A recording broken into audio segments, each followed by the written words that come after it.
नमस्कार दोस्तों, लाल बत्ती के एक और नए एपिसोड में आप सभी का बहुत बहुत स्वागत है। और आज के एपिसोड में दोस्तों दो बड़ी खबरों की बात करेंगे जो आज पूरे दिन में चर्चा में रही। पहली खबर है दोस्तों डोनाल्ड ट्रंप की, जहां ये देखने को मिलता है कि डोनाल्ड ट्रंप ने अब अपने बयानों के अंदर, अब अपने बोल के अंदर कुछ बदलाव कर दिए हैं। उसके बाद में प्रधानमंत्री नरेंद्र मोदी ने भी फाइनली डोनाल्ड ट्रंप की किसी बात को लेकर ट्वीट कर दिया है। जी हाँ दोस्तों, प्रधानमंत्री नरेंद्र मोदी हाल ही में देखने को मिल रहा था कि कई जगह पर जाकर भाषण तो दे रहे थे जहां पर ना तो अमेरिका का नाम लेते थे, ना ही डोनाल्ड ट्रंप का नाम लेते थे, सिर्फ और सिर्फ विदेशी ताकतों का नाम लेते थे और फिर करके संबोधित किया करते थे।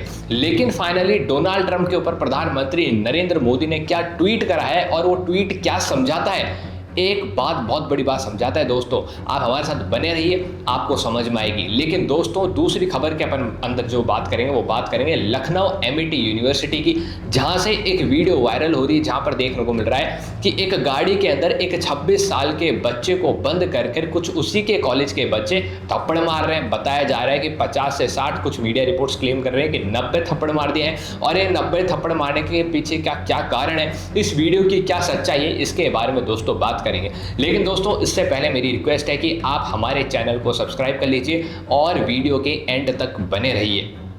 तो दोस्तों अगर अपन अपनी पहली खबर की ओर जाते हैं तो देखने को मिलता है कि जैसे कि आप सबको पता था कि हाल ही में किस तरीके से टैरिफ की जो बात है वो पूरी दुनिया के अंदर चल रही है, जहां पर हाल ही में आपको हमने हमारी वीडियोस के अंदर बताया था कि डोनाल्ड ट्रंप के सामने पूरी दुनिया झुक चुकी है, लेकिन रशिया नहीं झुक रहा, चाइना नहीं झुक रहा और इंडिया नहीं झुक रहा। अब इंडिया झुक तो नहीं रहा था, लेकिन इससे रिलेटेड डोनाल्ड ट्रंप जब भी मीडिया के सामने आते थे तब वहां की मीडिया, यूएस की मीडिया डोनाल्ड ट्रंप से पूछती थी इंडिया के बारे में। तो फिर डोनाल्ड ट्रंप ने एक बात कही थी, उस दौरान डोनाल्ड ट्रंप ने कहा था कि भारत जो है, प्रधानमंत्री नरेंद्र मोदी काफी टेरिफिक लीडर है, ये सब चीजें कहा था, जिसके बयान को राहुल गांधी ने तरोड़ मरोड़ के बिहार के चुनाव के अंदर इस्तेमाल करने की कोशिश की थी। लेकिन उसके बाद में एक और बात कही गई, लेकिन उससे भी पहले यानी कि कल रात को डोनाल्ड ट्रंप ने एक बात कह दी थी। वो बात उन्होंने अपने ट्रुथ सोशल के ऊपर पोस्ट करके बताई थी और कहा था कि इंडिया को हमने खो दिया है, इंडिया जाकर अब रशिया और चाइना के साथ मिल चुका है। ये ट्रुथ सोशल की पोस्ट इस वक्त आपके स्क्रीन पर सामने आ रही होगी। ये पोस्ट डलने के बाद में जिसके अंदर डोनाल्ड ट्रंप ने एक नरेंद्र मोदी की, पुतिन की और शी जिनपिंग की एक पुरानी फोटो का इस्तेमाल किया है और यहाँ पर उन्होंने बताने की कोशिश की है कि आप देख सकते हैं कि यहाँ पर ये तीनों देश अब एक हो चुके हैं और इन तीनों देशों को बहुत बहुत बधाई एक होने की। तो वो ये सब चीज़ें कह रहे हैं। उससे पहले डोनाल्ड ट्रंप ने कहा था कि रशिया, नॉर्थ कोरिया, चाइना ये सब एक हो रहे हैं और अमेरिका के खिलाफ गतिविधि रचने की कोशिश कर रहे हैं। तो पहले वो ऐसा ट्वीट कर रहे थे, लेकिन जैसे ही भारत का ट्वीट करते हैं फिर एक और ट्वीट कर देते हैं कि वी लॉस्ट इंडिया के बारे में।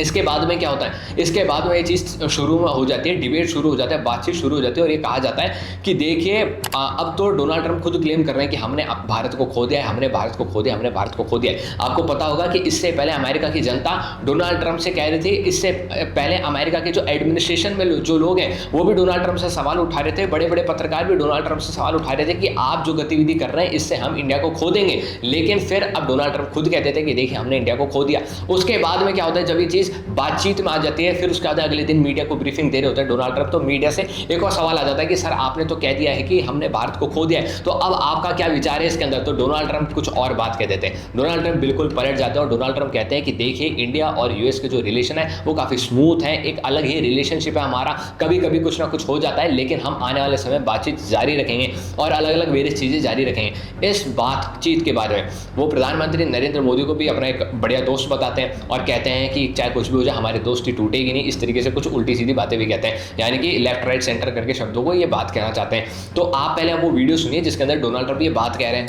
And are you ready to reset relations with India at this point? I always will. I'll always be friends with Modi. He's great. Prime Minister. He's great. I'll always be friends, but I just don't like what he's doing at this particular moment. But India and the United States have a special relationship. There's nothing to worry about.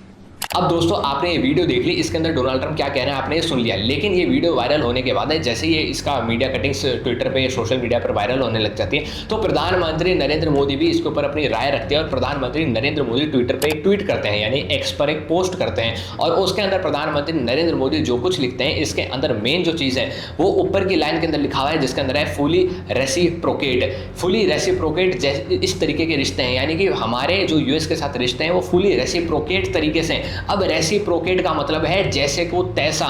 जी हाँ दोस्तों, इसका मतलब प्रधानमंत्री नरेंद्र मोदी अपने tweet के जरिए ये बताना चाहते हैं कि जैसा अमेरिका हमारे साथ व्यवहार करेगा उसी प्रकार का व्यवहार हम करेंगे, और इंडिया और यूएस के जो रिलेशन है वो इतने ही हैं। जी हाँ, इंडिया की तरफ से जो रिलेशन है वो इतने ही हैं। अगर अमेरिका कहता है कि हमको आपकी चीज़ अच्छी नहीं लग रही, तो भारत भी अमेरिका को कहता है कि हमको भी आपकी ये चीज़ अच्छी नहीं लग रही। तो रेसिप्रोकेट का मतलब ये होता है कि जैसे को तैसा, उसी की भाषा में उसी तरीके से, जिस भी रास्ते से उसको उसी तरीके से जवाब देना, या उसी तरीके से उसके साथ रिश्ता रखना। फॉर एग्जाम्पल, अगर मैं आपको कहता हूँ कि देखिए मैं आपको एक घड़ी बेच रहा हूँ, घड़ी के बदले तो आप भी मेरे को कहोगे कि हाँ ठीक है, मैं भी आपसे घड़ी तभी लूंगा जब मैं आपको घड़ी दे पाऊंगा। तो इस तरीके से प्रधानमंत्री नरेंद्र मोदी ने पोस्ट करके समझा दिया।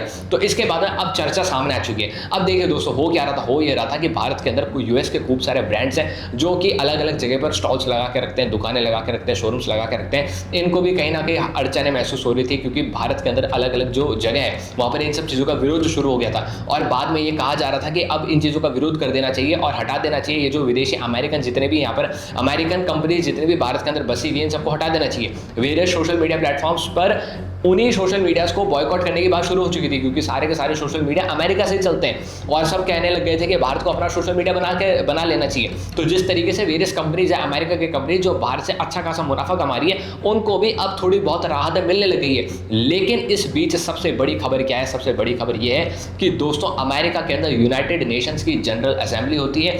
अब खबर सामने ये आ रही है धीरे धीरे कर कि इस मीटिंग के अंदर, ये जो मीट होता है जहां पर दुनिया भर के अलग अलग देश आते हैं, वहां पर भाषण देते हैं, यहाँ पर ये देखने को मिलता है कि प्रधानमंत्री नरेंद्र मोदी 27 सितंबर को जाने वाले थे, लेकिन अब ये प्राइम मिनिस्टर नरेंद्र मोदी की जो ट्रिप है वो अब यहाँ पर कैंसिल हो चुकी है। प्रधानमंत्री यहाँ पर नहीं जाएंगे, यानी कि प्रधानमंत्री नरेंद्र मोदी यूएसए नहीं जाएंगे 27 सितंबर 2025 को, और वो वहाँ पर यूएन की जनरल असेंबली की मीटिंग को भी अटेंड नहीं करेंगे, वहाँ पर भाषण भी नहीं देंगे। ये खबरें अभी सामने आ रही हैं। आगे चलकर इसके अंदर क्या बदलाव आता है वो अपन जरूर देखेंगे, लेकिन इस बीच ये बताया जा रहा है कि प्रधानमंत्री के जरिए की जगह वहां पर भारत के विदेश मंत्री डॉक्टर एस जयशंकर जाएंगे। तो अब सवाल यह है कि अगर रिश्ते सुधारने हैं तो प्रधानमंत्री जा क्यों नहीं रहे? तो इसका बेसिक सी चीज़ ये है दोस्तों कि डोनाल्ड ट्रंप की इस वक्त की जो स्थिति है वो ऐसी नहीं है कि वहाँ पर जाकर हम जाकर मिलकर आ जाए। क्यों नहीं मिलकर आ सकते? वो इसलिए नहीं मिलकर आ सकते, for example prime minister Narendra Modi Donald Trump से मिलते हैं, डोनाल्ड ट्रंप उस वक्त तो कुछ और बातें कर लेते हैं, लेकिन वो जो फोटो है उसका इस्तेमाल करके फिर ट्विटर पर डाल देते हैं, माफ़ कीजिएगा ट्रुथ सोशल पर डाल देते हैं, क्योंकि ट्विटर से तो उनको नाराज़गी है, ट्रुथ सोशल उनका खुद का है, तो वो ट्रुथ सोशल पर डालेंगे और ट्रुथ सोशल पर लिख देंगे कि देखिए मेरे प्रधानमंत्री नरेंद्र मोदी से फलानी चीजों पर बात हुई है, जिसके अंदर प्रधानमंत्री नरेंद्र मोदी ने मेरे को कह दिया है कि आपका बहुत बहुत धन्यवाद कि आपने भारत और पाकिस्तान के बीच सीजफायर करा दिया। हो सकता है डोनाल्ड ट्रंप ये बात कह दें, क्योंकि ऐसा ही वियतनाम के साथ हुआ था। वियतनाम के साथ जो मीटिंग करी थी डोनाल्ड ट्रंप ने, वियतनाम के प्रधानमंत्री को, उनके लीडर को कहा कि आप मुझसे कॉल पर बात कर लीजिए। उन्होंने अच्छा बनकर कॉल पे बात कर ली और कॉल पे बात हुई तो कुछ और थी, डोनाल्ड ट्रंप ने क्लेम कर दी कुछ और। डोनाल्ड ट्रंप ने कह दिया कि हम तो सिर्फ और सिर्फ, यानी हमारे प्रोडक्ट्स पर तो सिर्फ और सिर्फ वियतनाम 15% लगाएगा और हम मन चाहे टैरिफ्स वियतनाम के ऊपर लगा सकते हैं। ऐसे करके बात आउट कर दी। वियतनाम की सरकार को तक नहीं पता था कि ऐसी बात हो चुकी है, ऐसी बात डोनाल्ड ट्रंप ने आउट कर दी। वो भी पूरा का पूरा वियतनाम शॉक में जा चुका था। तो इस वक्त ट्रंप की जो स्टेबिलिटी है उस पर सवाल उठ रहे हैं कि ट्रंप सुबह कहते कुछ और है, रात को करते कुछ और है और दोपहर में कर कुछ और देते हैं। तो इन सब चीज़ों का पता नहीं चल पा रहा है। इस वजह से बताया जा सकता है या फिर ये कयास लगाए जा सकते हैं कि प्रधानमंत्री नरेंद्र मोदी यूएसए नहीं जाएंगे, ना ही डोनाल्ड ट्रंप से मिलेंगे। इससे पहले आपने देखा होगा कि G7 की मीटिंग जब कनाडा के अंदर हो रही थी, तब प्रधानमंत्री नरेंद्र मोदी को डोनाल्ड ट्रंप ने कहा था कि आप जब यहाँ पर मीटिंग अटेंड करके वापस भारत लौट रहे हो तो मुझसे मिलते हुए जाना। तब प्रधानमंत्री नरेंद्र मोदी उनसे नहीं मिले थे। तो ये सब चीज़ें आकलन यही लगाती है कि इस वक्त डोनाल्ड ट्रंप की स्टेबिलिटी इतनी नहीं है, या फिर अपन ये भी कह सकते हैं कि उनका वर्चस्व अब इतना नहीं रह गया है कि उनसे अब कोई लीडर, समझदार लीडर मैं कहूँगा, वो जाकर मिले और इस तरीके से बात करे। क्योंकि आपने हाल ही में देखा कि डोनाल्ड ट्रंप ने पुतिन से मिले, क्या निष्कर्ष निकला? कुछ निष्कर्ष नहीं निकला। डोनाल्ड ट्रंप जेलेंस्की से मिले, क्या निष्कर्ष निकला? कुछ निष्कर्ष नहीं निकला। उल्टा डोनाल्ड ट्रंप ने तो पल्ला झाड़ दिया और कह दिया कि ये तो युद्ध यूं ही चलता रहेगा, ना तो कोई मेरी सुन रहा है। आगे और भी बड़ी बड़ी चीजें उनको देख लेते हैं, और अब आगे बड़ी बड़ी चीजों के नाम पर उनको भारत दिख चुका है, जिसके ऊपर भारत के ऊपर ये टैरिफ लगा रहे हैं। लेकिन दोस्तों, जब अपन आगे बढ़ते हैं तो देखने को मिलता है, अगर अपन भारत के अंदर आ जाते हैं तो देखने को मिलता है कि भारत के अंदर जो GST के रेट्स है वो प्रधानमंत्री नरेंद्र मोदी ने कम कर दिए। अब इससे फायदा भारत को ही वो उल्टा कैसे है कि आप समझ लीजिए, जिस तरीके से भारत के अंदर जीएसटी के रेट्स कम हो जाते हैं, जीएसटी कम हो जाता है, तो रॉ मटेरियल्स के ऊपर भी जीएसटी कम हो जाता है, और रॉ मटेरियल्स के ऊपर अगर जीएसटी कम हो जाता है तो जो लोग भारत के अंदर मैन्युफैक्चर कर रहे हैं उनकी मैन्युफैक्चरिंग कॉस्ट कम हो जाएगी। अगर उनकी मैन्युफैक्चरिंग कॉस्ट कम हो जाएगी और वो अमेरिका के मार्केट के हिसाब से या उससे कम दाम में मैन्युफैक्चर कर पाएंगे, तो डोनाल्ड ट्रंप के जो 50% के टैरिफ है वो डायरेक्ट 50% पे हिट ना होकर कहीं ना कहीं 25 या 40% हिट होंगे। तो कहीं ना कहीं भारत सरकार एक फ्रेंडली इन्वायरमेंट बना रही है कि इंडिया के अंदर अगर आप मैन्युफैक्चर करेंगे तो आपके कुछ फायदे भी हो सकते हैं, जिससे दुनिया भर के जो अलग अलग देश हैं वो भी अट्रैक्ट हो रहे हैं। और हाल ही में देखने को मिला कि यूरोपियन यूनियन ने प्रधानमंत्री नरेंद्र मोदी को कॉल करा, साइड बाय साइड यूरोप के बड़े बड़े देशों के कुछ दिग्गजों के साथ मीटिंग करी और कॉल पर ही डिसाइड कर लिया और कह दिया कि प्रधानमंत्री नरेंद्र मोदी जी, यूरोप के यूनियन को यानी कि पूरे यूरोप को आपके साथ 2025 के एंड तक एक फ्री ट्रेड एग्रीमेंट साइन करना है। और ये फ्री ट्रेड एग्रीमेंट दोस्तों अगर साइन हो जाता है तो डोनाल्ड ट्रंप के मुंह पर एक बड़ा तमाचा हो जाएगा, क्योंकि जो डोनाल्ड ट्रंप चिल्ला रहे टैरिफ की जंग वो सारी खत्म हो जाएगी। अब ये तो मैंने आपको बता दी विदेश नीति की बात है, लेकिन अब अपन अपने घर के अंदर चलते हैं तो देखने को क्या मिल रहा है दोस्तों। प्रधानमंत्री नरेंद्र मोदी तो दुनिया भर के अंदर देशों के अंदर जाकर भारत को टैरिफ से बचाने की कोशिश कर रहे हैं। भारतीय सेना भारत के दुश्मनों से भारत को बचाने की कोशिश कर रही है, लेकिन भारत का युवा क्या कर रहा है? जिस भारत के युवा को भारत की सरकार ने पढ़ने लिखने के लिए एक अच्छा माहौल दे रखा है, जिस भारतीय सेना की वजह से आज ये भारत का युवा सुरक्षित भारत के अंदर पढ़ पा रहा है, वो भारत का युवा पढ़ नहीं पा रहा है, नहीं पढ़ रहा है, नहीं पढ़ने की कोशिश कर रहा है, वो सिर्फ और सिर्फ अलग चीजें कर रहा है। और वो अलग चीजें क्या है? यूनिवर्सिटी के अंदर जाता है, बकैती करता है, कुछ मैटर हो जाता है, फिर लड़ लेते हैं। ये लड़ने वाले लोग अपने आप को हीरो मानते हैं, इसकी वीडियोस बनाते हैं और वीडियोस के जरिए अपने आप को दादा बनाने की कोशिश करते हैं। अब आप देख सकते हैं वो वीडियो जो मैं आपको दिखाऊंगा, नहीं आपको बैकग्राउंड में चलती दिख जाएगी। ये लखनऊ एमआईटी यूनिवर्सिटी की वीडियो है, जिसके अंदर देखने को मिलता है कि एक बच्चे को जोरदार तरीके से थप्पड़ मारा जा रहा है। ये जो बच्चा है ये 26 साल का बच्चा है और इसका नाम है शिखर मुकेश केसरवानी। ये जो बच्चा है इसको थप्पड़ मारा जा रहा है। बता रहे थे कि बच्चा पहले अपने घर से अपनी एमआईटी यूनिवर्सिटी जा रहा था और इसको सौम्य नाम का बच्चा पिकअप करने आ जाता है। सौम्य नाम का बच्चा जैसे इसको पिक कर लेता है, फिर इसको यूनिवर्सिटी लेके जाता है। तो यूनिवर्सिटी के कैंपस के अंदर जैसे पार्किंग में खड़ी करते हैं तो 4 जने आके कार के अंदर बैठ जाते हैं। ये चारों के चारों आके इसको ह्यूमिलेट करते हैं, फिर मारते हैं, इसको गंदी गंदी गालियां देते हैं और थप्पड़े भी मारते हैं, जिसके अंदर से एक लड़की भी है। अब इनके जो 5 के नाम है, इन 5 के नाम मैं आपको बताऊंगा, लेकिन उससे पहले मैं आपको ये बता दूं कि 5 के ऊपर इस शिखर मुकेश केसरवानी के पापा ने, पिताजी ने इन 5 के ऊपर एफआईआर दर्ज करा दी और ये 5 के नाम आपके सामने आ रहे हैं। जो एनडीटीवी की एक रिपोर्ट हमने ली है, एनडीटीवी ने इसको क्लेम करा है। अंदर 5 लोग हैं: आयुष यादव, जानवी मिश्रा, मिलय बनर्जी, विवेक सिंह, आर्यमान शुक्ला।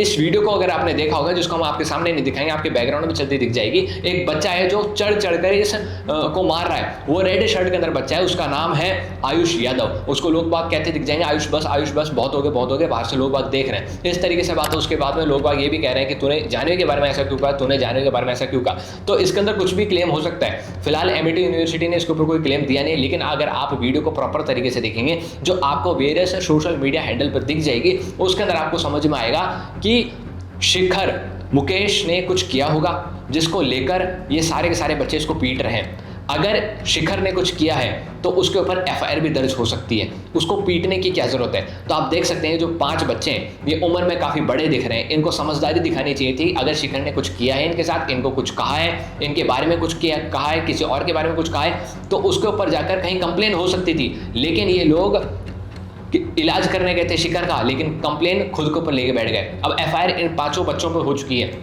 तो आप देख सकते हैं एक मेंटेलिटी देख सकते हैं कि सामने अगर कोई गलत कर रहा है तो उसकी कहीं कंप्लेन नहीं की जा रही है, उसके ऊपर एफआईआर दर्ज नहीं की जा रही है, कानून का इस्तेमाल नहीं किया जा रहा है, बल्कि हीरो बनकर उसको मारा जा रहा है, उसको पीटा जा रहा है, उसको गालियां दी जा रही है, उसके घर वालों को गालियां दी जा रही है, उसकी वीडियो बनाई जा रही है और फिर कैंपस के अंदर वायरल कर दी जा रही है। ये जो लोग कैंपस के अंदर बैठ के, कुछ इलाकों के अंदर बैठ के जो हीरो बनते हैं, दादा बनते हैं या कुछ और बनते हैं, इनसे एक यही सवाल है कि आखिर आप बन क्या गए कि आप ऐसा बन रहे हैं। दोस्तों, आपकी इन तमाम खबरों के ऊपर क्या राय है नीचे कमेंट बॉक्स में लिखिए। जय हिंद, जय भारत, हमें सब्सक्राइब कीजिए।